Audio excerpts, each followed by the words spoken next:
3 knockdown rule, so if he goes down again, the fight isn't over. But can he survive? He has to take a knee. Jay says that's it. It's all over. ¿Y si te dijera que uno de los regresos más celebrados en la historia del boxeo mexicano fue una farsa orquestada? Que en el corazón de una fiesta nacional, en una plaza de toros abarrotada con 50,000 almas, se pactó un título mundial en una categoría de peso que ninguno de los dos peleadores cumplió. Esta no es la historia de una simple victoria. Es la crónica de un combate envuelto en la sospecha. Un final que dejó a un hombre golpeando la lona con impotencia y a una leyenda caminando bajo una nube de dudas. Quédate hasta el final, porque te daremos todas las piezas de este rompecabezas, desde los acuerdos secretos tras bastidores hasta el gesto que nadie vio venir, y serás tú quien decida si lo que viste fue un milagro deportivo o el montaje perfecto. La noche del 11 de septiembre de 2010 no era una noche cualquiera en la Ciudad de México. El aire vibraba con el fervor del bicentenario de la independencia. Era una celebración de la identidad, del orgullo, de la sangre mexicana. Y en el centro de todo, como un sumo sacerdote para una ceremonia pagana, estaba Eric el Terrible Morales. No era solo un boxeador, era un estandarte andante, una leyenda viviente que regresaba de las cenizas. Sus guerras épicas contra Marco Antonio Barrera y Manny Pacquiao eran ya evangelios del boxeo, pero sus últimas peleas antes de su retiro habían sido un triste epílogo, derrotas que lo mostraron lento, cansado, humano. Ahora, con 34 años, buscaba lo imposible, una cuarta corona mundial, en una cuarta división de peso. El escenario estaba puesto para la apoteosis de un héroe. Su oponente, un escocés llamado Willie Lemond, parecía poco más que un extra en esta superproducción. El toro de sacrificio traído a la monumental plaza para ser inmolado en honor al matador. Lemond era todo lo que Morales no era. No tenía el linaje, no tenía el renombre, no tenía a 50,000 compatriotas gritando su nombre. La prensa escocesa lo había pintado como un David moderno, viajando a la boca del lobo para enfrentarse a un Goliat legendario. Pero había algo más, una capa de extrañeza que cubría todo el evento. El combate era por el título plata de peso superligero del CMB, una categoría de 140 libras. Sin embargo, en la ceremonia de pesaje, la báscula se detuvo en 143 libras para ambos. Nadie protestó. El título seguía en juego. Era un detalle que para muchos pasó desapercibido, un pequeño asterisco en el contrato, pero para los puristas del boxeo, era una bandera roja ondeando al viento. Era una concesión para un Morales más viejo y pesado, incapaz de dar el peso de la división que pretendía conquistar. Era la primera pieza del rompecabezas, la primera sombra en una noche que prometía ser de pura luz. La caminata hacia el ring fue un estudio de contrastes. Lemond apareció primero, un hombre solitario envuelto en la bandera de Escocia, su rostro una máscara de concentración mientras se abría paso entre un mar de miradas hostiles. El ruido era ensordecedor, un monstruo de 50,000 cabezas rugiendo por su sangre. Luego, la explosión. Eric Morales emergió, y la plaza de toros se convirtió en un volcán en erupción. Mariachis, vítores, el peso de una nación sobre sus hombros. No era un atleta, era el retorno del rey. El guión parecía escrito. Lemond, el extranjero valiente, daría una buena pelea antes de caer honorablemente ante la leyenda local, y la fiesta del bicentenario tendría su broche de oro. Pero Willie Lemond no había leído ese guión. Sonó la campana del primer asalto, y el silencio cayó como un manto sobre la multitud. No fue el silencio del respeto, sino el del desconcierto. Lemond no estaba corriendo, no estaba sobreviviendo, estaba boxeando, con una velocidad y una precisión que nadie esperaba. El escocés se movía con la fluidez de un fantasma, entrando y saliendo, conectando jabs limpios que chasqueaban en el rostro de Morales. El terrible parecía lento, predecible, lanzaba golpes de poder que cortaban el aire, pero Lemond ya no estaba allí. El primer asalto terminó, y las caras en la multitud eran de incredulidad. El segundo asalto fue una repetición. Lemond, usando el ring con maestría, seguía puntuando, frustrando al ídolo mexicano. Los murmullos comenzaron a recorrer las gradas. ¿Estaba el rey desnudo? ¿Era este regreso un error? ¿Un último intento desesperado por revivir una gloria que ya se había extinguido? En la esquina de Morales, la preocupación era palpable. El plan no estaba funcionando. Lemond estaba superando en técnica y velocidad a uno de los boxeadores más inteligentes de su generación. Para complicar las cosas, estaba el factor de la altitud. A más de 2.240 metros sobre el nivel del mar, el aire de la Ciudad de México es delgado, un enemigo invisible que roba el aliento y convierte los músculos en plomo. Lemond, acostumbrado al aire denso y húmedo de Glasgow, comenzaba a respirar profundamente por la boca entre asaltos, pero su disciplina era de hierro. El cambio llegó en el cuarto asalto. Fue sutil al principio. Morales dejó de seguir a Lemond y comenzó a cortarle el paso, a acorralarlo contra las cuerdas. Y entonces comenzó a invertir, no en la cabeza, que se movía demasiado, sino en el cuerpo. Un gancho sordo al costado, luego otro.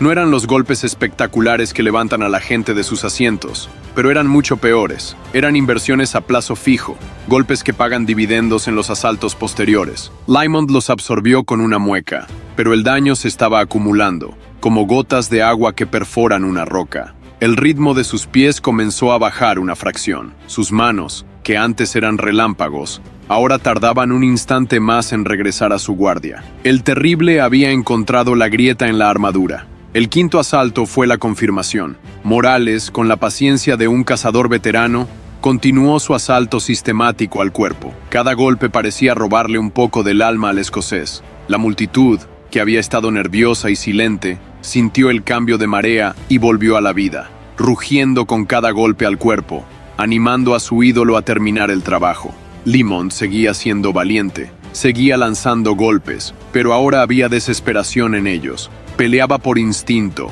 por orgullo, mientras su cuerpo comenzaba a traicionarlo. Al final del quinto asalto, mientras caminaba lentamente hacia su esquina, su rostro era un poema de agonía. El aire no solo le faltaba por la altitud, se lo estaban arrancando a golpes. El guión original, el de la victoria del héroe, parecía estar de vuelta en el programa, y el clímax se sentía inminente. La pregunta ya no era si Lemond caería, sino cuándo. El sexto asalto comenzó, y la atmósfera era eléctrica. Morales salió de su esquina con una determinación fría en los ojos. Sabía que su momento había llegado. Ya no era una cuestión de técnica, era una cuestión de voluntad, y él estaba allí para romperla de su oponente. No perdió el tiempo. Acorraló a Lemond contra las cuerdas y desató un gancho de izquierda brutal, perfectamente colocado en el hígado. El golpe no hizo mucho ruido, pero su efecto fue devastador. Las piernas de Lemond se desconectaron de su cerebro. Se arrodilló, con el rostro contorsionado por un dolor que pocos pueden imaginar. Era la primera vez que caía. El referee, Jay Nady, comenzó la cuenta. Con un esfuerzo sobrehumano, Lemond se puso de pie en el último segundo, su rostro pálido, sus ojos vidriosos, pero estaba de pie. Morales no le dio respiro, se abalanzó sobre él, no con furia ciega, sino con una precisión calculadora. Otro ataque al cuerpo, y Lemond volvió a caer, esta vez más como un árbol talado. Se desplomó sobre la lona, el dolor paralizándolo. Parecía el final. La plaza entera estaba de pie, celebrando, pero de nuevo, de las profundidades de su orgullo escocés, Willie Lemond se levantó. Se apoyó en las cuerdas para impulsarse, y se puso en posición de combate, mirando a su verdugo con una mezcla de desafío y desesperación. El coraje que estaba mostrando era legendario, pero también peligroso. Eric Morales lo miró, casi con una pizca de piedad, antes de dar el golpe de gracia.